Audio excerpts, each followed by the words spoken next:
Thank you very much. I will try to really focus on the details during the next 20 minutes and to wake up you a little bit, because it seems to be really difficult to follow up all the conversation since this morning. Let's try to do it a little bit enthusiastic. At least I will try. And if you have any questions, just feel free. After the presentation, we are in the booth with our partner Adacom, and we are pretty open to discuss with you and answer to all your questions. Just to introduce myself and introduce a little bit the session of this morning or the beginning of afternoon. My name is David. I'm working within FireEye as the technical director for Southern Europe, covering, I would say, all the best countries over the world. I can travel in Athens, in Madrid, in Paris, in Milan. I think I have the best job in the world, at least until now. My main job are, I would say, two main staff. I'm driving the technical team for all the Southern Europe, and I'm also working with all the ministries and all the ministries of defense on some specific countries where we are working together to build programs and plans. During this presentation, I will talk about a very good topic with name from reactive security to active hunting or proactive hunting. The aim of the presentation is really based on the experience, and I will maybe ask some questions to the people here in the room. When you are looking all the SOC over the world, everybody is always working with level 1, level 2, level 3 people who are working on the same stuff. All the level 1 people are the people who are taking care about the alerts and making what we name the triage. They are really here to take all the alerts, consume the alerts, and try to take a decision.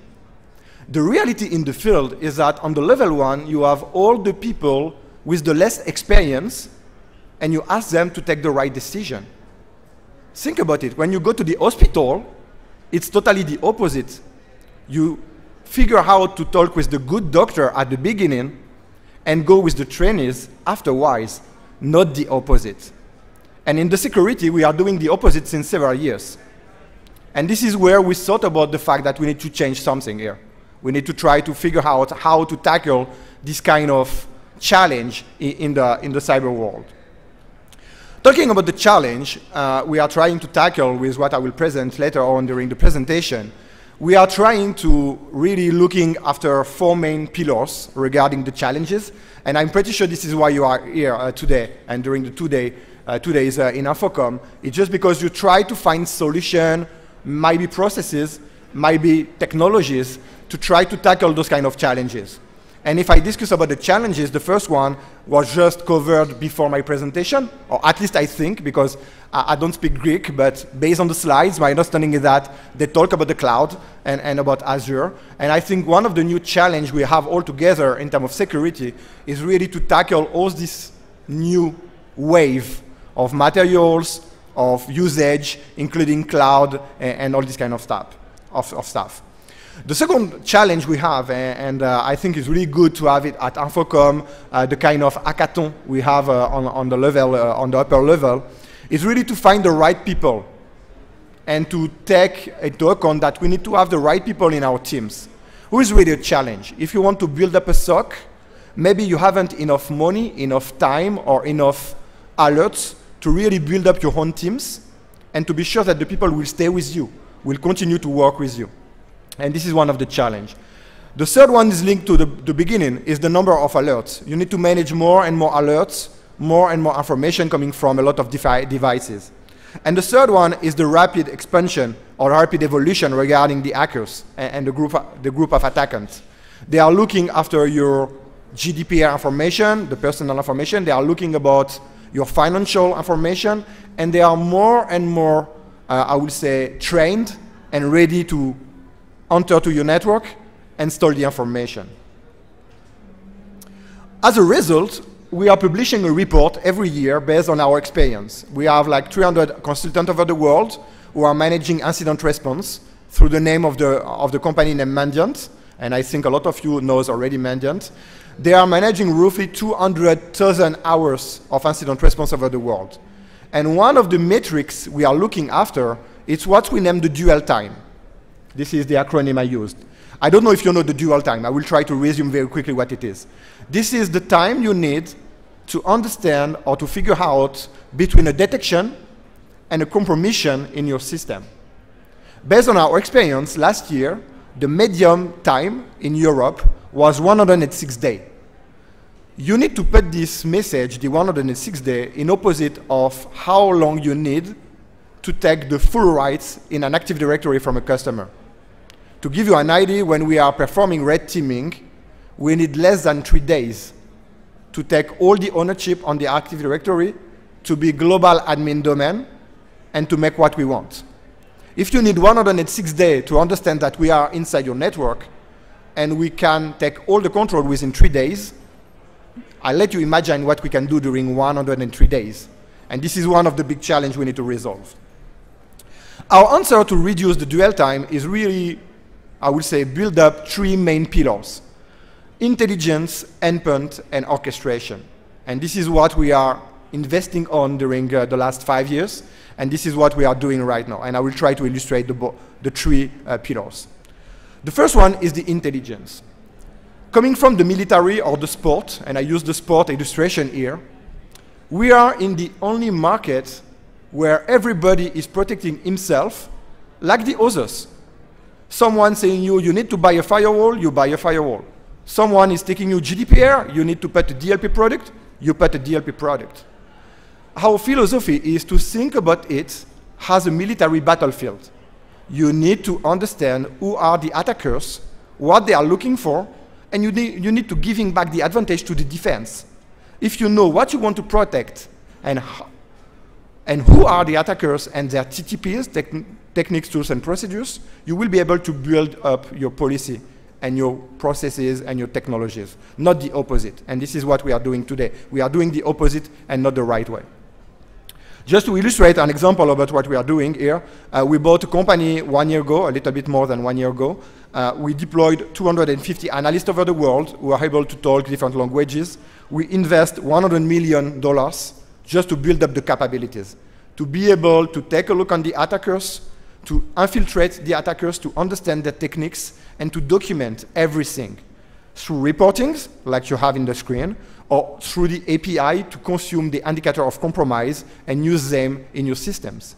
And this is one of the main challenges right now, is really to consume correctly the intelligence.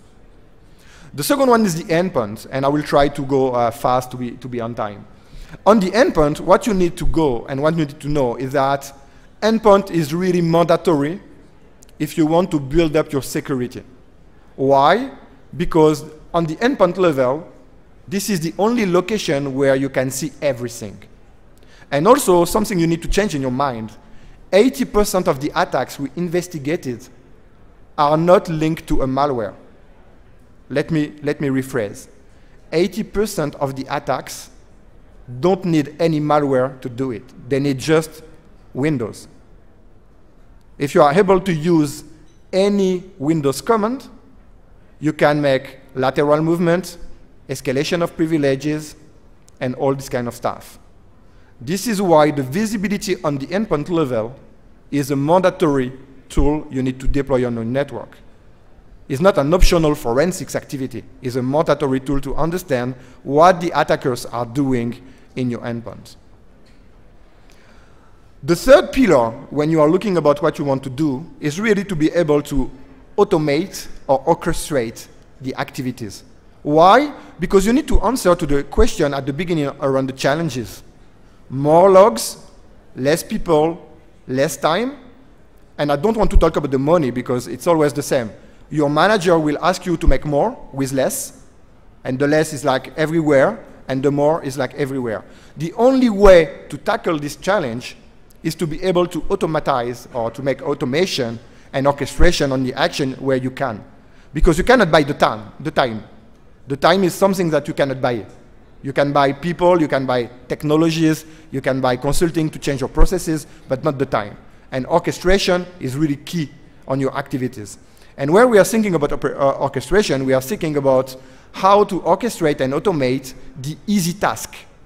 I will just let you know, think about it afterwards. If you are looking the level 1 SOC people, 80% of that day, they are just copy-paste information coming from different consoles to enrich the information in the alerts.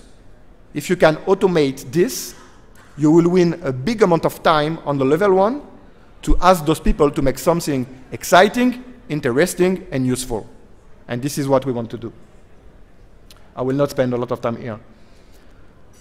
Why we are so different on this market, and I will just use, I will say one single example. We are one of the only company in the market. I will not say the only one because it will be too arrogant, but one of the only one where we know we know in reality what's happened in the field. We are not building product in labs. We are building product and we are engaging ourselves during incident response breaches with all the big companies over the world. We can understand what happens, which kind of new evasion techniques the hackers are using, and how to tackle them and how to cut them. And this is clearly one of the main differences we have in this market. We know by reality what is doable. We are not thinking about something who might be possible.